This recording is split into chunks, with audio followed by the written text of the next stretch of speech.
ఎన్నికల్లో పొన్నూరు నియోజకవర్గంలో ఉన్న ఓటర్లు గంటల తరబడి క్యూ లైన్ లో నిలబడి ఓటేయడం జరిగింది. ఇది ప్రజాస్వామ్య స్ఫూర్తికి నిదర్శనం. ఎన్నికల కమిషన్ పరంగా రిటర్నింగ్ ఆఫీసర్ గాని ఇతర అధికారులు గాని పోలింగ్ బూత్ సంఖ్యను బట్టి ఏర్పాటు చేయడంలో వైఫల్యం చెందారనే దానిలో ఎటువంటి సందేహం లేదు. పలుమార్లు మేము అధికారులకు విజ్ఞప్తి చేసిన ఆర్ఓ గారంటే ఫోన్ ఎత్తరు, ఏఈఆర్ఓలు ఎంఆర్ఓలకి మిగతా వాళ్ళకి ఫోన్ చేసి బూత్ లో 2 గంటలు 3 గంటలు ఉన్నా కూడా జనం ఓటేయలేని పరిస్థితి వచ్చింది. అధికారులను విజిట్ చేసి కావాలంటే అదనపు స్టాఫ్ ను పెడతాం, పెద్ద పెద్ద క్యూ లైన్లు నియంత్రించడానికి అదనపు పోలీసులను పెట్టడం చేస్తే ఓటింగ్ సాఫీ జరిగే అవకాశం ఉందని చెప్పినా కూడా ఎక్కడా కూడా అధికారులు స్పందించిన పరిస్థితి లేదు. నేను ఇన్ని సంవత్సరాల ఎన్నికల్లో ఇంత వైఫల్యం చెందడం ఎప్పుడు చూడాల. ఇది 7వ సారి నేను ఎన్నికలు ఫేస్ చేయడం అనేది. ఏర్పాటు చేయటంలో గాని తగిన బందోబస్తు చేయటంలో గాని వైకాపాకు సంబంధించిన నాయకులు పలు బూతుల్లో కవ్వింపు చర్యలకు తిరగటం, మరి మా పోలింగ్ ఏజెంట్ల మీద కొన్ని బూతుల్లో అయితే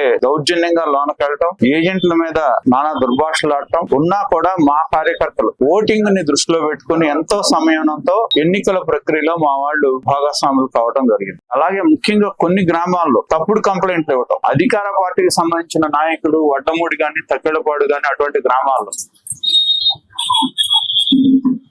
ఎటువంటి సంఘటనలు జరగకపోయినా అధికార యంత్రాంగాన్ని తప్పుదోవ పట్టించే విధంగా తమకున్న అధికార వ్యవస్థను ఉపయోగించి తప్పుడు సమాచారంతో అధికారులను ప్రభావితం చేసే ప్రయత్నం చేశారు. అభ్యర్థి ఎవరైనా సరే పోలింగ్ బూత్ కి వెళ్లి పోలింగ్ సరళని గాని ఆ ప్రక్రియను గాని ఆ పోలింగ్ బూత్ లో ఎన్ని ఓట్లు పోయినాయి గాని తెలుసుకునే అధికారం అభ్యర్థికి ఉంటుంది. ఎక్కడో చోట గొడవలు సృష్టించాలి, తక్కెళ్ళపాడు వెళ్ళి అక్కడ బైఠాయింపేయటం, తర్వాత లాస్ట్ లో చింతలగూడ రావటం, పోలింగ్ బూత్ లో అభ్యర్థి కుర్చీ వేసుకొని కూర్చోవడం నేను ఎప్పుడు చూడాల. ఎందుకంటే పోలింగ్ బూత్ లో సరళని పరిశీలించి రావాలి తప్పితే అభ్యర్థి లోన కుర్చీ వేసుకొని కూర్చొని ఓటర్లని అంటే ఆ ఓటర్లను ప్రభావితం చేసినట్టే లెక్క. మరి ఆయన వెనకాల ఆయన వెనకాల 20 మంది వెళ్తున్నారు. దాని మీద మా వాళ్ళు అబ్జెక్ట్ చేశారు. ఏంటంటే అభ్యర్థి వెళ్ళొచ్చు కానీ అభ్యర్థి వెనకాల ఒక గ్యాంగ్ అని పెట్టుకొని గ్యాంగ్ మొత్తం పోలింగ్ బూత్ లోకి వెళ్ళాలనే ప్రయత్నం ఏదైతే చేశారో అప్పుడే ఘర్షణ వస్తుంది. ఎన్ని కుట్రలు కుతంత్రాలు ప్రయత్నాలు తగాదాలు. మాకు ఆశ్చర్యం ఏంటంటే అనమర్లపూడి లాంటి సెన్సిటివ్ గ్రామాలు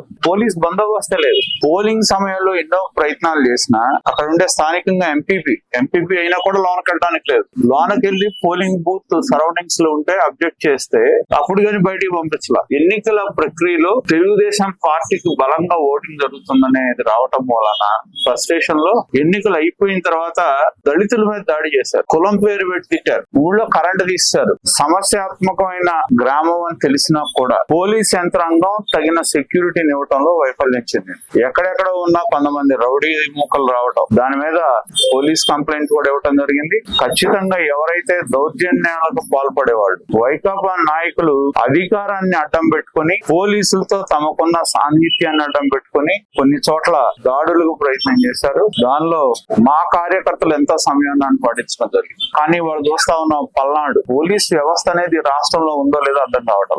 ఎమ్మెల్యే సోదరుడు 40 కార్లు వేసుకొని వెళ్తే ఎక్కడ వెల్లుర్తి మండలం ఎక్కడ కారంపూడి పోలీస్ వ్యవస్థ నిజంగానే ఉండుంటే వాళ్ళని నియంత్రించాలి. ఎక్కడో చోట ఆపి అడ్డగోలుగా వాచర్ ఎమ్మెల్యే తమ్ముడు ఎక్కడెక్కడి నుంచో మనుషులు తీసుకొచ్చి వీరంగం వేస్తే పోలీస్ వ్యవస్థ నియంత్రించలేని పరిస్థితిలో ఉంది. అలాగే నేను చూసా మా చంద్రగిరి అభ్యర్థి పులివర్తి నాని మీద దాడిగా. ఎన్నికల రోజు హింస ఎలా ఉందో ఎన్నికలు అయిన తర్వాత ఇంకెక్కువ చేస్తున్నారు. టార్గెట్ గా చేసుకుని తెలుగుదేశం పార్టీ కోసం ఎవరైతే పనిచేశారో వాళ్ళని టార్గెట్ చేసుకొని చేస్తున్నారు. నాకు ఆశ్చర్యం కలిగించేది ఏంటంటే నిన్న సజ్జల రామకృష్ణారెడ్డి పొన్నూరులో అంటే మేము రిగ్గింగ్ చేసామంట, దౌర్జన్యాలు చేస్తాం. ఆశ్చర్యంగా ఉంది. ఎందుకంటే అధికారంలో ఉన్న వాళ్ళు పోలీస్ వ్యవస్థ నిన్నటి వరకు కూడా వాళ్ళ చేతిలోనే ఉంది. మేము ఎన్నోసార్లు పోలీసులకి ఫోన్ చేసి పలానా చోట గొడవ జరుగుతుంది లేదా పలానా చోట ఇలా ఉన్నారు, పోగై ఉన్నారు, బూతుల దగ్గర గొడవ చేస్తున్నారంటే ఎప్పుడుకో తాపీగా వెళ్ళారు తప్పితే స్పందించిన నేపథ్యమే మేము చూడాలి. అధికారంలో ఉన్నవాడు మేము రిగ్గింగ్ చేసామంటే అర్థం ఏంటి నాకు అర్థం కాదు. కాబట్టి వాళ్ళ మాటలను బట్టి మనం చూస్తే వైకాపా రాష్ట్రంలో అధికారాన్ని కోల్పోతుంది అనే దానికి నిదర్శనం. వాళ్ళు నిరాశ నిస్పృహలతోనే దాడులకు పాల్పడుతున్నారు.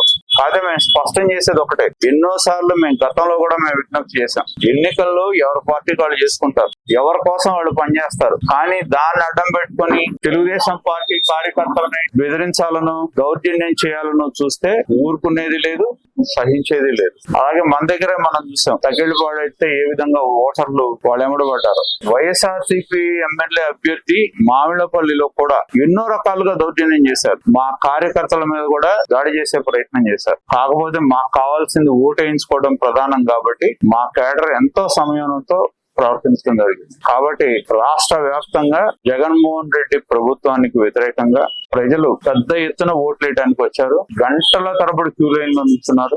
ఈవీఎంలు మొరాయించిన పోలింగ్ సిబ్బంది వేగవంతంగా చేయకపోయినా గంటల తరబడి నుంచొని క్యూ లైన్ లో ఓటు వేసడం జరిగింది. ఒకటే వాళ్ళ లక్ష్యం, జగన్మోహన్ రెడ్డి యొక్క అరాచక పాలనకి అంతం పలకాలి అనే ఒకే ఒక లక్ష్యంతో గంటల తరబడి 2.5-3 గంటల్లో కూడా క్యూ లైన్ లో ఉండి ఓటేసినాడు.